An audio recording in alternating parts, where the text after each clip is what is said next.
This is the Good Neighbor Podcast, the place where local businesses and neighbors come together. Here's your host, Jeff Gardner. Welcome to another episode of the Good Neighbor Podcast. Today we have another good neighbor on, Jill Farren of Good to Great Coaching. Jill, welcome to the show. Thank you so much. I'm so happy to be here. Thank you. Yeah, I am excited too. I learned, I learned a little bit more about you and your business in the pre-show, and I'm very interested in businesses like this that I think can have such an impact on the individual. So I don't want to spoil anything. Let's start right from the top. Jill, what is it that you do? Okay, so you did mention Good to Great Coaching, and it's literally from the inside out. So I coach women generally. They're usually over 50. And some women will come to me with issues that they already know. They want to lose weight. They want to lose 30 pounds. They want to lose 40 pounds. They want to stop over drinking. They want to feel better. Wherever they start, wherever they are, that's where we start. And we create strategies. We look at how they feel through the map of consciousness. And I have programs that I have made up for the clients, and one of them is a 5-week program. I have a 10-week, a 6-month program, and I have a year program as well. And also, of course, individual coaching sessions. We do this. The sessions are an hour, and sometimes they are online. Most of the time, they are. And sometimes with my local clients, they will come to my home. That's where I have my office as well. Beautiful. So are you trying to attract more, what's a better way to ask this? So you have your office at home. Are the more ideal clients near you in proximity? Let me ask that. So I have both. And Yep. I've even coached even from around the world at different time zones. They all work perfectly well. Usually the ones that are local, though, I'm a Reiki practitioner, and their last one is a Reiki healing session too. So, but the ones that are not local, their sessions are every bit as impactful as well. So they're usually an hour. We go over a little bit sometimes, but usually they're an hour. And through those sessions, there are exercises. One that comes to mind right away is a value exercise where we go through values. And this particular exercise is really one of my favorites to start with, because when people grow up with values, they're usually what our families have picked for us, Sure. right? And this exercise, I go through it with them where they pick words that really light them up. And these values, certainly honesty is probably one that I get all the time. And I always say to them, you know what, keep those for sure, but let's go through values that really light you up, that you really feel. And when they pick and wheedle it down to 10, this really is something that we want to keep with them to help them make decisions, whether it be long-term or short-term decisions. It's a great start to coaching so that they can start from right there. Yeah. And I mean, just from my own experience, values are the foundation of my life. They're the starting point. It's how it really is my compass. And I try It is. to, That's a good word, Jeff. Compass. Yeah, exactly. it just, I really, yeah, I can't think of another word. It's how we train our team to, it helps in decision-making. If you don't know who you are, what you stand for, how do you make decisions on the fly? How do you connect with people? So I really do look at it as the foundation to the house that you're building. You know more of what you're building when you know who you are or who you want to be. So I love that you start with values. And then my follow-up question to who you're helping, is it anybody? Like, could I come to you with my obstacles? Or if I know you work with females, but can a woman come to you and have obstacles with business? You gave an example of weight loss. Could it be relationships? Could it be, I'm just blue. I'm moody. I feel like I don't have Yeah. a purpose. I'm lost. Yes. You know what? That is a really good question, because yes, I have clients that don't know why. They're just not feeling good. They just don't feel good. And I think that some of them come with promotion in mind. They want a promotion. One wants to be a president of a company. So there's different, if I look on the left side and I say, well, so-and-so wants to lose weight. Um, my newest client wants to be the president of a company. And then I have another one that is in tears and she doesn't know why every day. That is their list that they come to me with. And I always work with the same foundation, because the foundation that I work with in mindset that we briefly spoke about so far, it really, um, it basically works with every single one of those women. That's where we start. But every customer has an idea of what they come in with. Mhm. Some don't know, but overall, these are all distractions.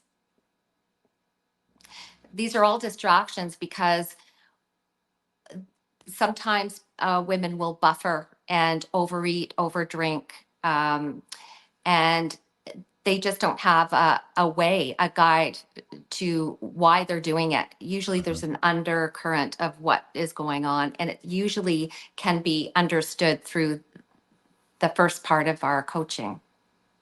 I love it. I think it's great. Empowering individuals to live a higher quality life. It's important work, I believe. Certainly has been in my life. So all of these questions, I pretty much say this in every one. I feel like a broken record after a few hundred podcasts, but um, we want them to be similar in some ways.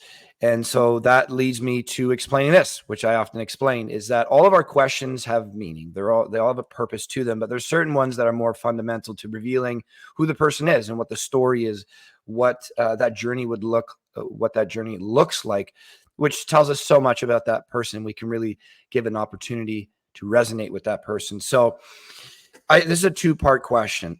One, Yeah. I have the utmost respect for entrepreneurs because I have all my rules for life inked on my arm, and one of them is to do hard things.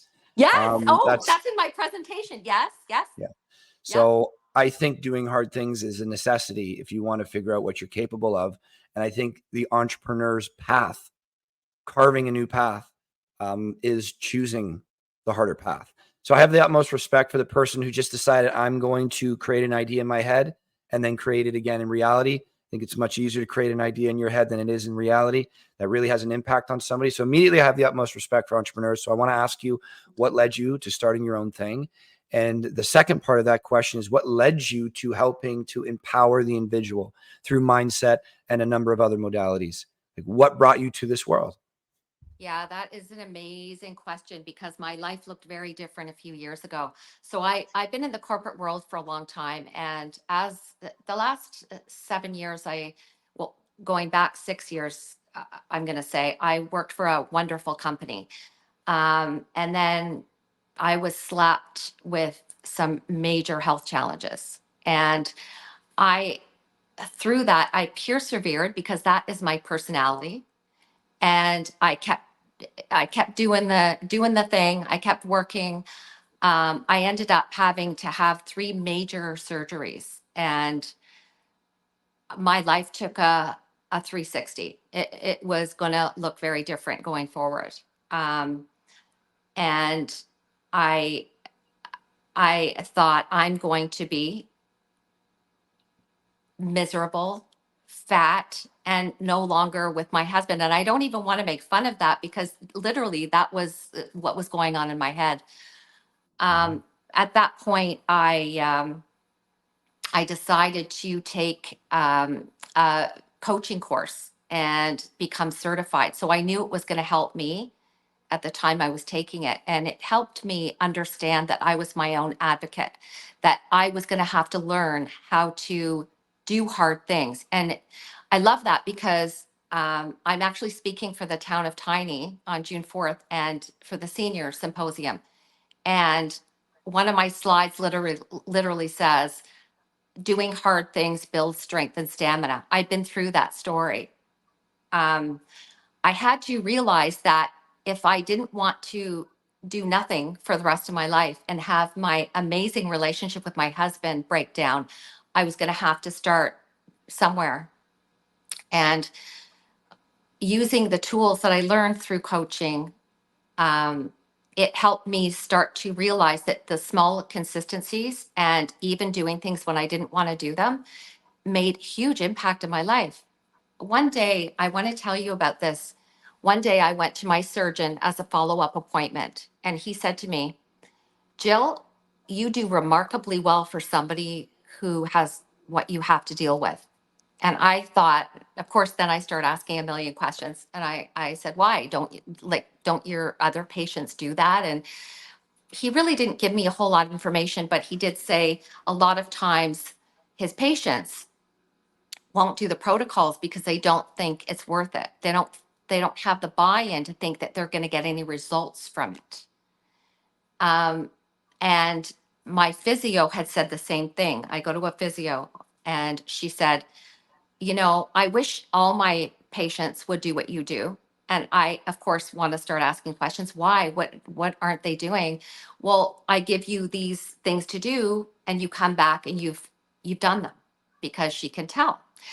So I, at that point, thought, oh my God, I've got to get a hold of these people. Like, don't they know? And I just felt like I have to help these. Like, I could start crying even talking about it, because for people not to do the stuff, it is making their life not what it could be. They're not finding out what is possible in their life for them, and they're not seeing their capabilities. I decided right away to do my master's. So I went back and finished my master's. So that taught me how to teach other people. And so that's why, and I couldn't go back to what I did before because I can't physically do that anymore. So, on a standpoint of me contributing, I wanted to work. Um, I was a little worried. I was scared at first. I thought, how I'm starting a business at 60.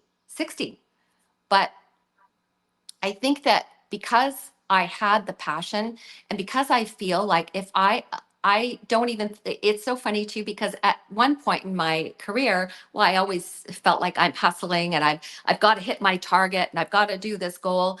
I don't think of it that way. It's so funny. After I started this, all I think about is getting to that person and telling them, don't you know what we can do? And so it's really about getting to these people and showing, exploring what their capabilities are, and that there's a new chapter for them. There's always a way. Well, I can see the passion in you, the emotion in your face when you're talking about it. It makes it that much more real. And it's very interesting. My main passion, study in life is human potential. It's extremely fascinating for me. Not only is it fascinating to see what other people can do, but through finding out what other people can do, I find out more about what I can do. And that was all through necessity of living my life out of alignment and having to answer my own obstacles, developing skills along the way that it was like, well, not everybody has these. Maybe I can help them with it. And now that's been, about 15 years or so. But once you start to open your mind up to what people are actually capable of, it's astounding. It really is astounding. And that's why the do hard things is such a core philosophy of mine, because I don't think you can get there without it. I wholeheartedly agree, and hallelujah. Hallelujah. Yep. Yeah, I don't think we grow much in comfort, but if you're willing to embrace that discomfort, I look at it this way. It's like suffering will happen in your life no matter what. But if you Yep. decide to choose your suffering, then maybe life will force less of it upon you. Whereas if I seek pleasure all day, and we'll use food as an example, I eat just pleasurable foods, very palatable, processed, sugary foods. Maybe I'm enjoying that moment for a second, but I have that short-term kind of gain in pleasure for this long-term detriment to my life, where life will Yeah. put that upon me by obesity or diabetes, et cetera, et cetera. Whereas if I have this short-term pain, if I decide to choose it, i.e. working out, cold plunging, steaming, running, whatever it is, learning something, hard conversation, I feel like that deferred gratification is where the gold is. Yeah. Oh, that is truly a beautiful thing when you can go through it yourself and then show other people that they can too. It's an When amazing thing. it's amazing. And when the light goes on and they start to see, when some of my clients have done that, uh, light enters the room. They literally light up and know that if they can come this far, if they've seen something, they know they have more belief in themselves. And I think that's part of it too, is being able to trust yourself and seeing the difference between willpower and self discipline. Oh yeah, I mean, I look at willpower as kind of a battery that only Yeah, has a limited lifespan. I can only will my way through so much, but habits seem to have they just seem to have an unexhaustible fuel to it. When you just wake up, whatever the time you wake up, and you get on that treadmill and you do that for 100, 200, 300 days, it's now just your life. Like you that's don't right. think in the morning, I have to go brush my teeth. Oh, damn, this is going to Yeah, take so much energy. You just do yes. it. And then people will say, well, brushing your teeth isn't like working out. I'm like, you would be shocked how similar they are to the body when you talk about willpower and lifestyle changes in regards to habits. That's It so is good a that you use magical that. thing. Yeah. And you use that analogy of brushing your teeth, because nobody really thinks anything of brushing their teeth. They just do it. Right. Yeah, Yeah. it's a It's just habit. part of their world. Yeah. Yeah. Yeah. So my background prior to this was in fitness, mental health, addiction counseling. So all of those are kind of part and parcel of the same thing. We work Yeah. on the body while we work on the mind. We work on the mind while we work on the body. And, somebody coming in struggling to stop drinking, let's say, and overweight, telling them that here's your 4 workouts a week, never drink again, here's your perfect meal plan. It's overwhelming to them. Very It's like much so. Mount Everest. So just little changes. There's certain members on my team that struggle to wake up before 8 a.m. I say to them, your body is only going through shock when there's drastic changes. So if I say tomorrow morning, wake up at 5 a.m., which is your goal, your body's going to punish you a little bit for that. But if each day you just make your alarm 1 minute less, you go from 8 a.m. to 7:59 to 7:58, over 100 days, you've reduced it by 100 minutes and you will notice no difference. And I think that's the power of habits. Rather than going from no exercise to 5 hours a week, why don't we just walk for 4 minutes tomorrow? See if you can do that. And then 5 minutes the next day. And think long term, because this is a lifestyle choice. What is your life going to look like at the end of that 12 months? Maybe now you're running for 2 hours or you're working out for 4 or 5 hours a week, but slowly going. I think our body has this incredible ability to adapt. But I think there is a way to go about it and a way not to. Whereas a lot of us, myself included, go to these extremes. I was very heavy at one point and I wanted to lose it yesterday. So you would find me, running on the treadmill for an hour, working out for an hour, and then I would be done for the rest of the week. It's not sustainable. Whereas I really needed to learn through my own pain and coaching, me being coached, small bites. You said at the beginning, we start where they are and scale upwards. And it's this much more peaceful experience. And I think over that time, putting all that effort into yourself, most importantly for me, is your self-worth goes up. And when a doctor tells you to do something because you value your life so much, you do it. Yeah. And I think it really is truly about the belief system they have too, because at the beginning, I've run into a lot of my clients don't have that belief built in yet. So the little consistencies, the little things that they're doing is creating that trust in themselves and the respect that they deserve. Yeah, I would agree with that wholeheartedly. Just the way we talk to ourselves. I mean, Another point. again, Yeah. using Yeah. yeah, using these simple analogies. If I say I'm going to the gym at 4 o'clock Yeah. today and I miss it, I've just let myself down. And how many times in a row do I do that before my brain starts registering like you're not going to do it? Like let's not even make that commitment. To whereas if 100 days go by and I put these to-do lists on my day and I do the majority of them or all of them, you just end up doing them. Your brain, it's like the way I look at it really, Jill, and correct me if I'm wrong, but I look at myself as 2 people in one, really. There's me and then there's my internal roommate. And we Yeah. are not always in a line. So I talk back and forth. It's like my brain maybe shit talking me a little bit. Yeah. Yeah. But the more that I align with him or her or they or whatever's up there, then you start building this copacetic relationship a little bit, whereas my commitments to myself are fulfilled. Yeah. But if I continue to lie to myself, it just doesn't happen. Yeah. It's like I call it the primitive brain, but it's like a child with a little toddler with a knife running around being unmanaged, right? Yeah. Yeah. I think we can rein them in, though. I just think it's a long-term practice that needs to be very intentional. That's exactly right. Yeah. Yeah. I love it, Jill. So one of the parts about the show, I mean, we've already been diving into it. This has been very fruitful education, but we want to be a part of that. There's so much information bombarding us every day. A lot of it's garbage. So, you go back 100 years ago and it was hard to get any information. Just to get any was sometimes a difficult task. Now it's not about getting information. It's about weeding through the crap to get to the good. So Very we true. want to be a part of that good education. And a big deal of that is clarifying myths and misconceptions. And I know there's quite a bit around coaching, as that wasn't a common word 10 years ago. At least in my world, there was mentors or teachers, but coaching outside of sports wasn't a common word as it is so much now. It's becoming much more common, different coaches for different areas of life. But I still think there's stigmas around it. I imagine you are more aware of them than I am.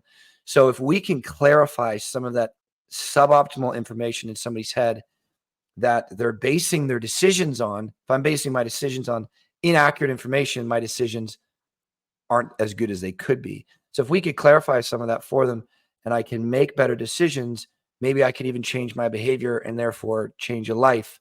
So what kind of myths and misconceptions are you tackling with on a daily basis or not daily basis, but you're tackling that you could clarify for us about your business? Yeah. So you know what? It just came to my mind just now that when I started my coaching business, I was telling my friends and family, I'm coaching now. I'm coaching.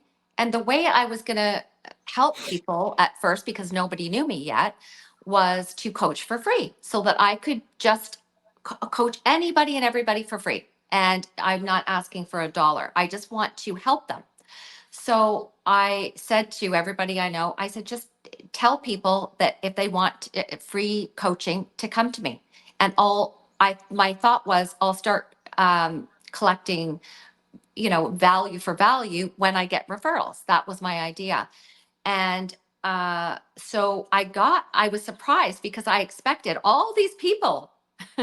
And I found that um, a lot of people thought that no, coaching is for people with difficulties or people struggling. And I'm not like that.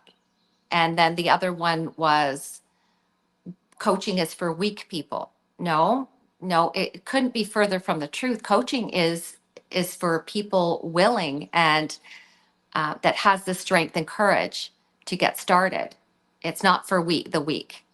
Um, the other one too that I found interesting was time. People that really needed the coaching, and this is recent. I had somebody, oh, I just can't, I just don't have the time. I need it really badly, but I just don't have the time. But coaching isn't a 9 to 5. Sometimes I have to incorporate it into their driving to work. Mhm. Sometimes they're not on the same time schedule or same time zone, I should say. So sometimes I would coach at 11 o'clock at night. Sometimes, um, you know, a lot of what they need coaching on is time management. And that is difficult because we do all have the same amount of time, but that tends to be one of the concerns with anybody and everybody that I've spoken to about coaching. The last one that I'm going to say, because it happens a lot, is that people think that coaching is very rigid, that it just is one size fits all. And psychotherapy is where it's at to get into the nitty gritty. Certainly, there are times where I need to refer somebody, but many times I don't. And it is custom fit and tailored. Certainly, we start off with the regular fundamentals and foundations, but as we go forward, we zone in on what they need personally and how they can get to where they want to go, how they can start really looking at themselves from their future rather than their past evidence. I think that's such a vital point, especially the first myth that you mentioned, that coaching is for the weak. If I have I don't want to say a reputation, but the people that know me anyways, I think they think of me in a certain way in Simcoe County in my business. And I like the way that I'm perceived. But if you would have known me at 25, that was not the case. That was not the life I was living. It was a much more damaging life with a much bleaker future. And Yeah. so I had to come to the realization that I did not know how to get to where I wanted to go. I just knew I wanted to go somewhere different than where I was currently heading. And so the first step of the line was, if you want to know better how to get there, then find somebody who's already been there, therefore Yes. a coach or a mentor. Yep. So I did that. I started that with fitness. And then it went to marketing, and then it went to business, and then it went to investing. And if only people knew my sphere, because they only see the outside. So they just see basically the two front people, me and my partner, Sean. Our team is large. It's about 20 something of us, 23 of us. Oh, wow. But then Sean and I have our own third party experts teams. There's like 5 of them. So for me, I was a fitness expert for 20 years. I have a fitness coach. I have Yes. done endless nutrition courses and taught many people somewhere around 150 body transformations, whether bodybuilding or losing weight. And I have a nutrition coach still that I talk to at least twice a month. My fitness coaches every week. I've been doing marketing for over a decade. I would like to say a pretty high end scale. I have a marketing coach that is outside of my business to go out there and collect information that's outside of my scope and tell me about it to make sure that we're on track. I was born in a banking family, yet I have third-party investing team, 2 people. So I have found, to make my life better, I need to find people who have been where I want to go. Just very simply put, that to find smarter people than me in these facets of life, even if I'm good at that thing, having a coach guide me through it makes it more efficient, makes it more productive, makes it a little bit easier for me, a little bit more pleasant. And I seek out more experts the more I excel at life.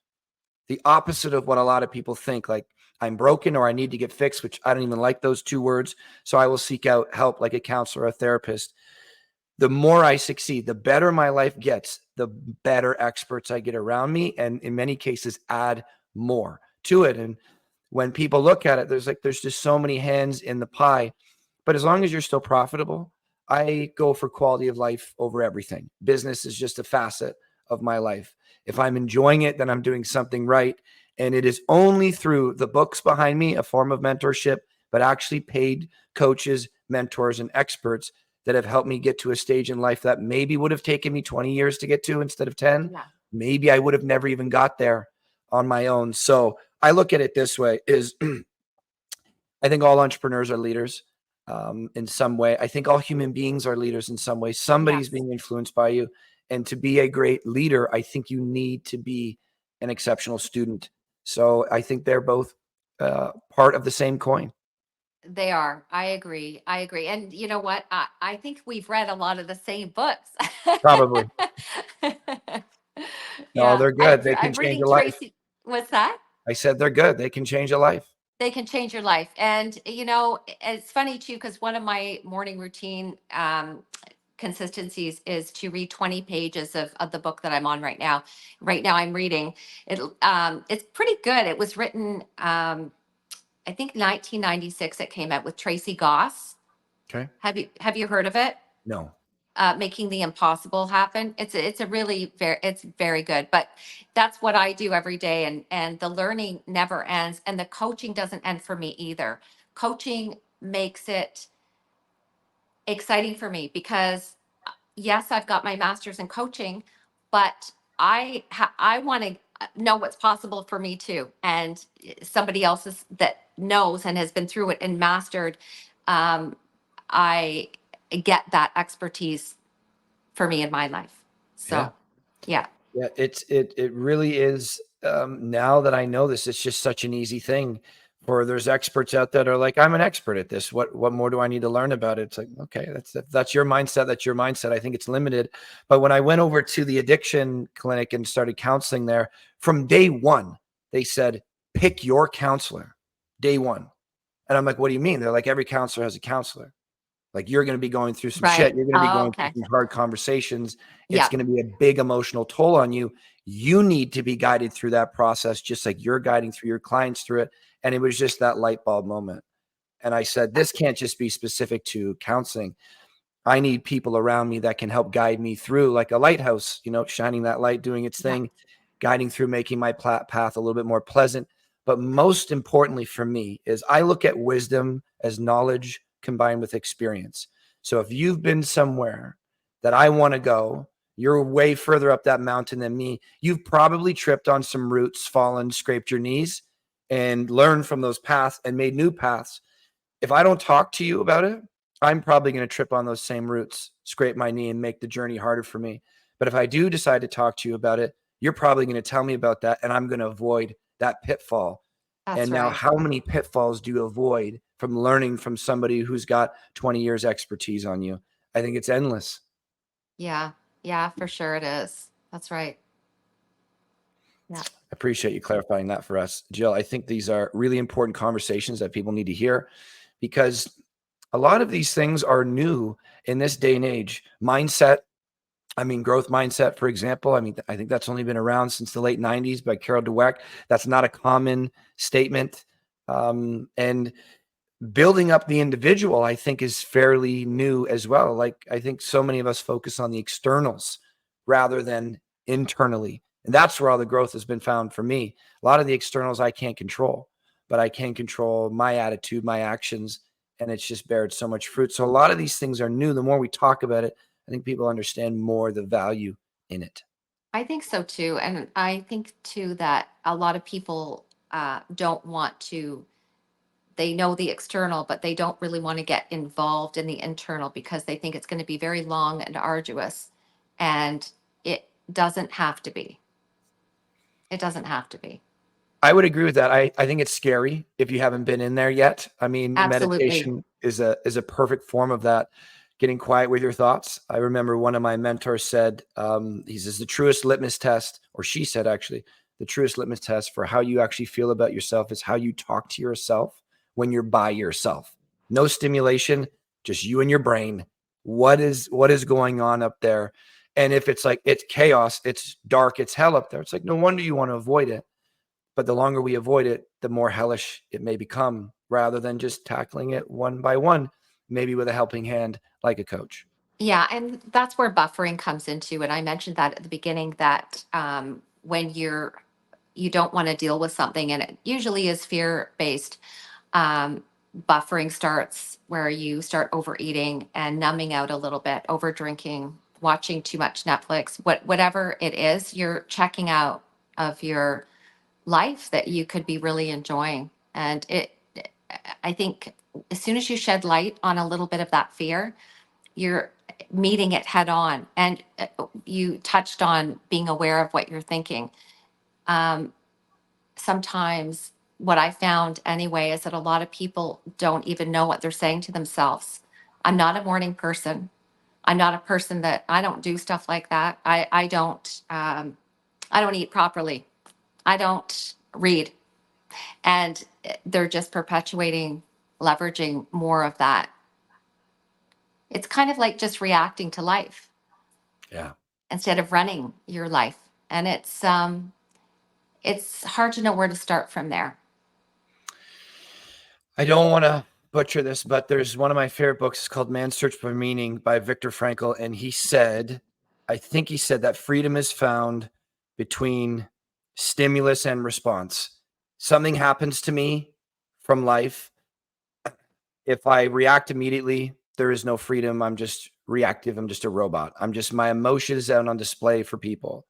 But he believes that freedom is found between something happening to me, pausing, and then responding to the stimulus, but actually giving myself a moment to think, who is it that I want to be in this moment, rather than just automatic reacting. Something hits me, I hit back, or rather than something hits me and it's like, no, hitting back doesn't serve me. So I'm going to do something that serves me. And if you go through your moments every day like that, I mean, what does that do for life? Because I think emotionally reacting is something that we all do, and it's stronger in others than it is in some, but it's a very powerful force and sometimes can get us in a lot of trouble. Whereas I don't look at my emotions as a fact. I feel them, they're there for a reason, but I think analyzing them a little bit more, giving myself a moment to pause and then decide through logic and reason has certainly served me a little bit better. I think we can do this conversation for an entire afternoon, Jill. So I know it is fascinating, and it is so worth the effort for people. So worth the effort. it is the thing that I study the most because it has brought the most value to my life, Me without a too. shadow of a doubt. And High five. virtual high five there, Jill. And it affects every facet of my life, my connection with people, my Everything. connection with myself, my business, the way I speak to myself, the joy in life. But I want to talk a little bit about you outside of your business. Yeah. So I like to ask the entrepreneurs that come into the show, as so many of us just work. That's it. Like, that's our life. That's our baby. But I think there is more to life than that. I like to preface it by saying the game that I'm playing is the game of life. I am in the arena of life, and business is just a part of it. It's just a category of it. I am not, my identity is not my business. I am an entrepreneur. That's a part of me, but human first. And that includes many things. So Yeah. I like to ask the entrepreneurs what do they do for fun. Most of them answer, my job is the most fun thing, which is fantastic that you can enjoy something that you do for so many hours of the day. But I like to preface it by saying, what do you do outside of work that puts a smile on your face? And I have to say, am, I can say truly that throughout this last 10 years, I am truly happy, and I do enjoy personal time. I love giving dinner parties. I went to a dinner party. I'll just make this quick, but I went to a dinner party in Florida last year, and the host, she put us all at her island, and she gave us all appetizers, and we laughed and had fun. And while she cooked in front of us, oh, she was hammering the chicken, and it was just a really good time. And I thought, I'm going to do that. And so when I do a small dinner party, I do exactly that. And I love setting a beautiful table and cooking a meal and having people here. That's one of the things I love doing. I have 3 grandchildren. I love spending time with them when I can, and my kids. I love it. So I live in La Fontaine, so right at the beach. And so my kids come in like a whirlwind, the 3 of them with their spouses and kids and dogs. And this place is a circus, and I love it. I love it. So that's fun. And recently, now that I can, I play pickleball, which I thought I would but I think it becomes very addictive. So pickleball is something I really like. When I went in as a newbie, all the people that are really good at it, took me under their wings and showed me and taught. They were amazing. So I absolutely love that too. And then last but not least, we love traveling, and I have been. I went to Italy, which was my one of my favorite trips in my whole life. And then my cousin has a yacht, and we were invited on that for a week, which was uh, like unbelievable. So that's what I love to do. And if I was to talk a little bit about to bring in work, which I think is a portion of what I love, because I love to read and I'm always reading about, I find science and brain. Science was not my thing years ago, but brain and science right now is, I love it. I love to learn more about the relationship between gut and brain, which is they're like best friends. And an expert problem solver. So I love to get a problem, have a problem, know a problem, and be able to solve it. There is That's quite my a joy thing. to that, isn't it? It seems like a lot of the entrepreneurs, they just love tinkering away at problems. Now, the science and the brain, psychology, big part, but neuroscience has certainly been a huge factor in my life. So when you're talking about reading about the brain, any recommendations for us? We're always looking for great books to delve So into. I will say that the Huberman Lab is something I listen to, which I love, and very scientific, but he's amazing. And I just love it. And certainly when there's times when I'm listening, it's like, that's over my head. What is he saying? Yeah. I Yeah. have to go and look it up. I love that.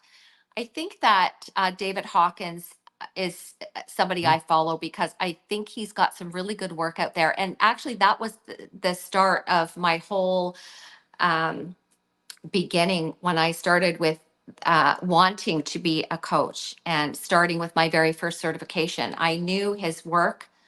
I've been involved in. I think the first thing that I ever learned was Anthony Robbins. Back when his book was written, "Awaken the Giant Within," I must like I was much much younger. I read that and it was wow, like this is the something that is brand new out Yeah. there, and the impact that the lives he has changed and some of the work that he's talked about, like the neural pathway Mhm. and how to change that beaten down path in your brain. You know what, just to add something there, so my brother-in-law, he was 49 when this happened. He had a major stroke, and he nearly passed away, but miraculously he went to an amazing excellent hospital, and then he ended up at home and he is doing very well. But they said he would never walk again, and they said and all of these things, but with the help of um, building back transmitters that they never thought would be activated, it made me think right away that I don't care who you are or what has happened.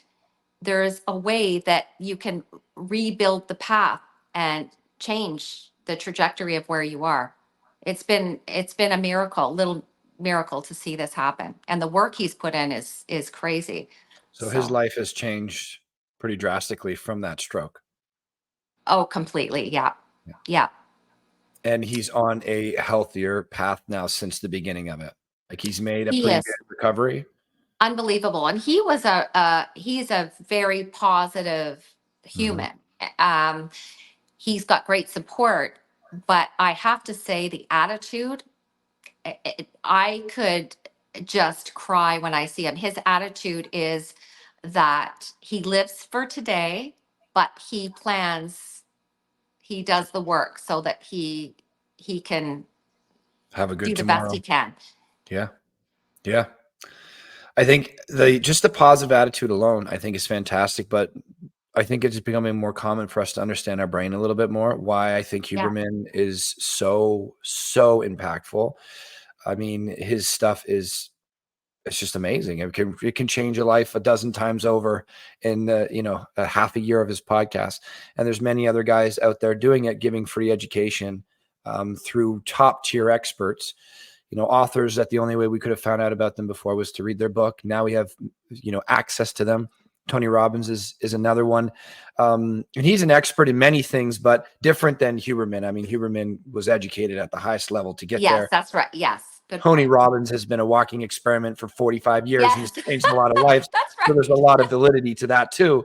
Yes. I've been to two of his 5-day, I don't even call them conferences because conference does not represent what he does.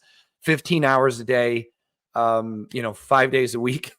And it's amazing that he can get you through all that. The amount of learning you do mixed with the moving, mixed with the crying, mixed with Yeah. the admitting of your fears. Like he just tore me apart and kind of, gave me the opportunity to build myself back up in a single day. And then you do it again, and then you do it Yes. again and again and again 5 times. So I It's did that. crazy. So I did that too, Jeff. I went to New York and did it. And uh, I mean, and he had some other people in there that I thought was amazing, like Iceman and Hyman, Dr. Hyman on Yeah. nutrition. So it Yeah. was, yeah, that's amazing.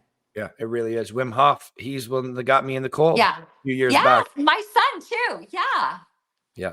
Yeah. It's, yeah, I'm really enjoying this conversation, Joe. This is good. So good. We align in many ways, but let's talk about those hard things. So I don't think I need to preface it in the ways that I preface it for most entrepreneurs that come on the show, because I think many people are still uncomfortable talking about their hardships in life. Excuse me. So I'll put it very simply, because you are already clearly very aware of this. But for the audience, we like to talk about the hard things, especially quote unquote stereotypical failures, Yeah. the way society deems failure. I did something, my business failed. I was a relationship broke apart. Yeah. I'm a single dad, or I'm a single mom. Something that would not be something you would brag about in societal terms. I think we push those experiences down in many cases. I don't think we share them. I don't think we embrace them. And I certainly don't think many of us are proud of them. If you look at social media, it's vacation, destination islands, it's That's boats, right. it's perfect clothing, it's even polished up faces. It's the very best of us through societal's lens. And we want to be a part of changing that. Huberman's a perfect example. He talks about hard stuff all the Yes. time. And I think because a good dose of hard equals a good dose of growth, or a good result of growth, that embracing it more, sitting in it more, understanding it, analyzing it a little bit more, you will find that through the hard, we get better. Therefore, the hard can't be bad if it was the catalyst to you enjoying your life more.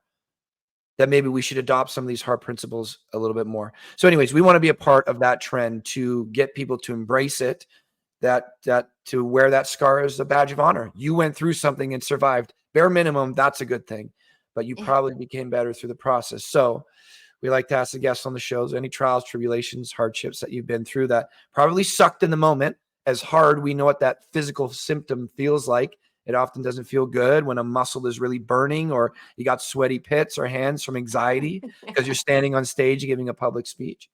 So it probably sucked in the moment, but when you look back in hindsight, you would not remove that ingredient from the recipe that is you, because it's led to enjoying your life at the quality you do today. Yeah.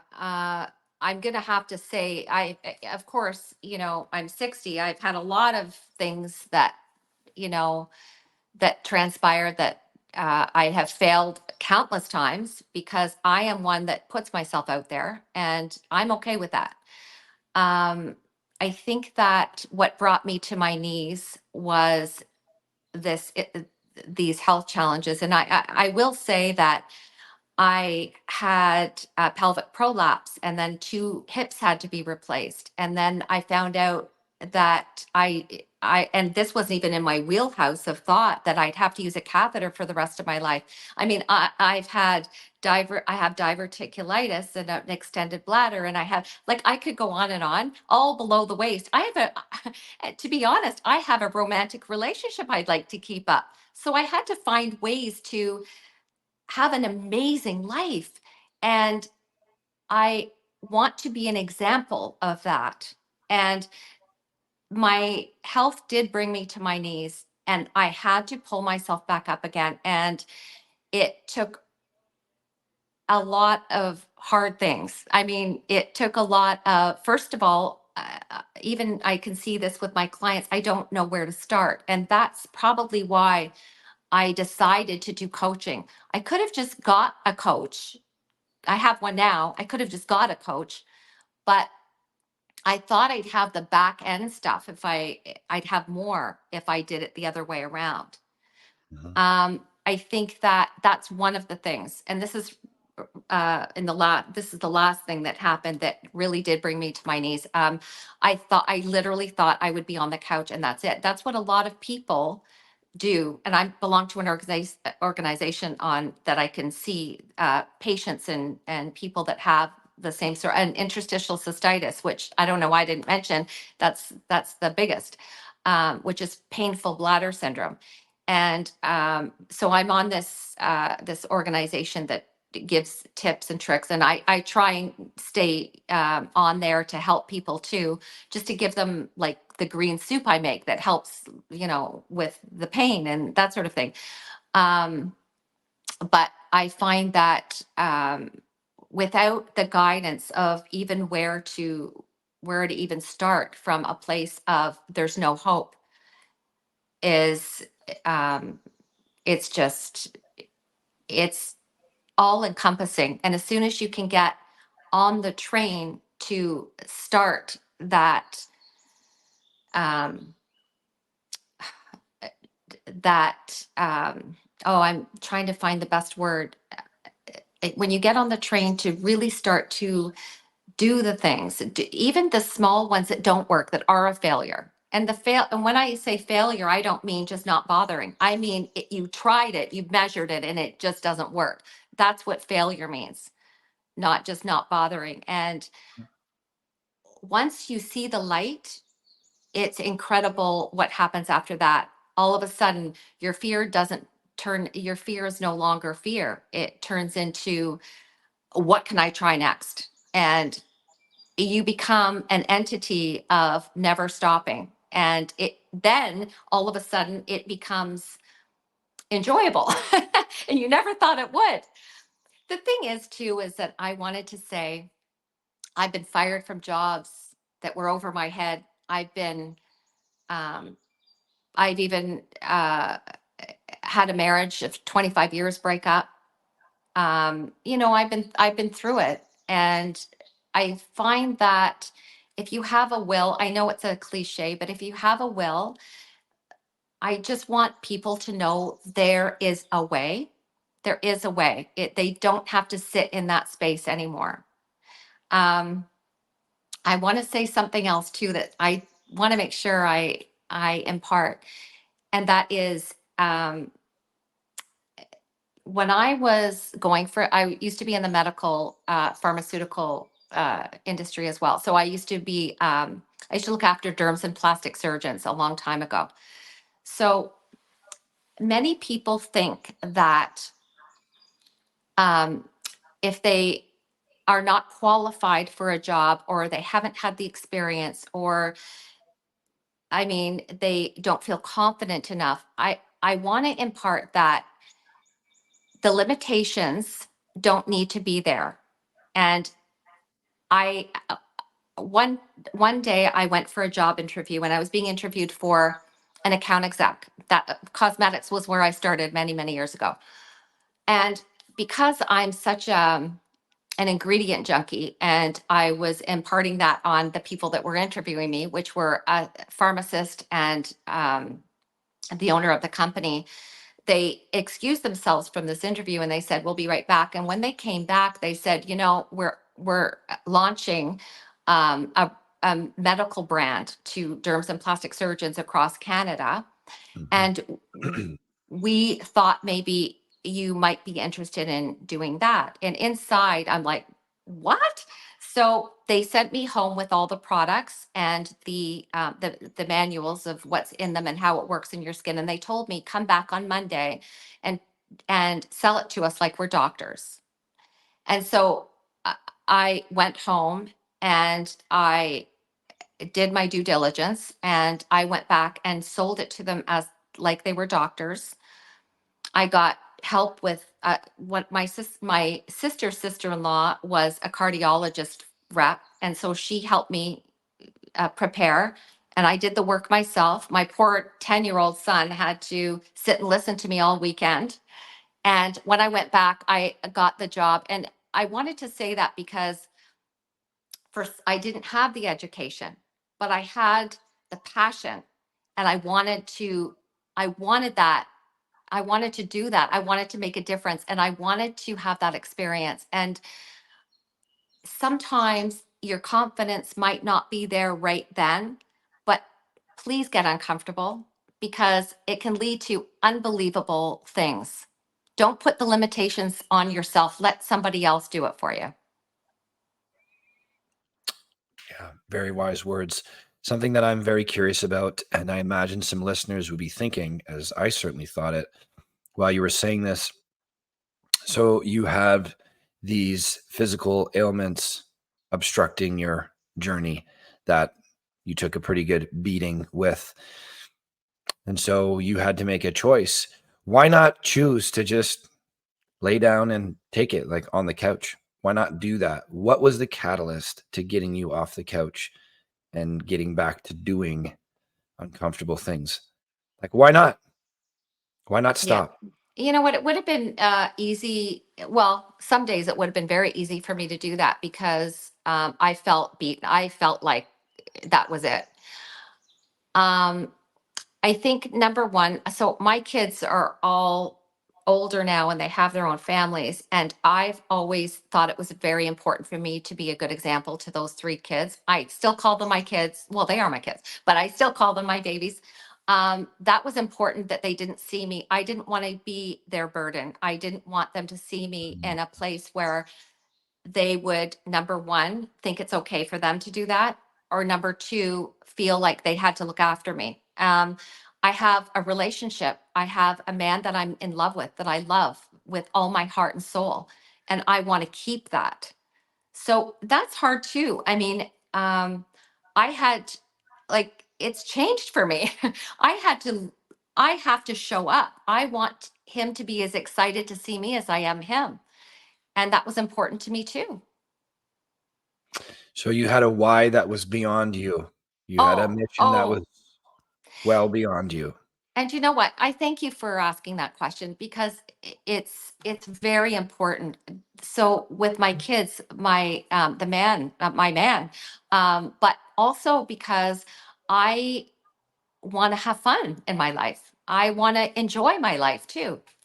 And also, I heard about other people that, well, I saw other people when I was in the hospital that were suffering from the same thing. It wasn't pretty. So, I feel bad. I feel bad. I felt bad for them. Yeah, well, I see it many times. I mean, at the addiction clinic, in the fitness world, in our business world, the people that I deal with, a lot of people will say, well, I can't do that, or she has something that I don't have. And I just wanted you to relate to us what got you going. And it was nothing special. Many of us have kids. Many of us have a love relationship. I imagine most of us, if we're being honest with ourselves, also want to enjoy our lives and have fun. So there Yeah. wasn't anything magical about your situation that got you up. I love this line. It's when the pain of staying the same is greater than the pain of change, you will change. And you basically said that. That Yeah, you're willing to move through hard and uncomfortable things and through fear and uncertainty because you couldn't accept the alternative. that's right. Yeah, that's right. What a story. Thank you for that, Jill. Whew. Yes, of course. Last one for you. It's not on the questionnaire. I leave it out because some people like to script their answers on here, and we do not want scripted answers. Okay. And it is my favorite one. So there's only a few things that I really like to preface it a little bit, provide a little context. There's only really a few things that I really dive deep into in life at this point. Entrepreneurship is a big one, as I look at it as my avenue for self-discovery, amongst other things. But fitness is the foundation to my life. Psychology, philosophy, impact, purpose, connection, and quality of life are really those things. Mentorship as well. So there's like 4 or 5 categories that I really delve into that have provided a lot of value for me. So this is about impact mainly. And so the little bit of context before this, I was very lucky to have some great mentors in my life, as we've talked about a number of times. Call them a coach, call them a mentor. They were somebody that was helping guide me through to a place I haven't been before, which they have been before. And she is an excellent human being. She's still in my life. I'm 37 now. She came into my life around 23, and she encouraged me to think of my impact as a person. No matter what action or inaction that I take, I'm impacting the world around me. And that ripple effect will go way beyond my line of sight. You put one smile on a person's face, who knows? That may affect 15,000 people that day. You just don't know, directly or indirectly. So we are all connected in some way. She taught me that. And she encouraged me to think of my impact. She also taught me that time is very much out of my control, getting more of it. I can't create time. I'm not the creator of time, so I cannot get more time. Something else beyond me gives me time, like a gift almost in a way. What I can do is control what I do at that time to a certain extent, not all cases, but I can control what I do with that time to a certain extent. So she taught me to reflect on my impact up to today, and then be intentional about my impact for the day. What do I want it to be? And then for as long as I'm here, what would I like my impact to be? What would I like to be the result of my life being here? And some people take that as legacy.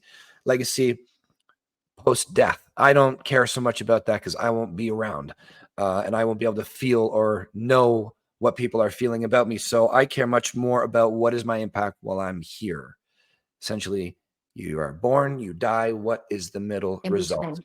Right. So we like to ask the guests on the show, Jill, what would you like your impact to be? Okay, well, number one of the things I would really like to impact, and I would like to be a crusader to find that research and development make a change in women's health for their reproductive systems. I think it really needs to happen, and that is something I declare that I want to be a part of. Number one. Number two, connection with people, and I think that overall, when it comes to my kids, I want them to treat people with compassion and empathy every single time, every connection that they have, and that those two things are really important to me. I love it. I love it.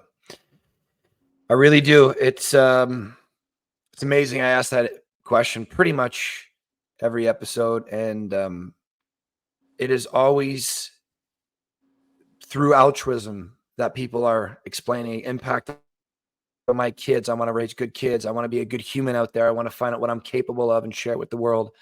It really is amazing how many people are out there that just simply want to have a positive impact on their world. And it's very hopeful, because if you go and watch the news and other places, maybe it's a little bit more salacious, a little more negative. It seems all doom and gloom. And then, I'm very privileged to do what I do. And it doesn't seem so negative. It seems very hopeful. There's a lot of people out there doing a lot of good. And I think you're a part of that rising tide, Jill. And it was just a pleasure talking to you today. I appreciate you coming on the show. Thank you so much. I'd really love to be an example of what is possible for people as well.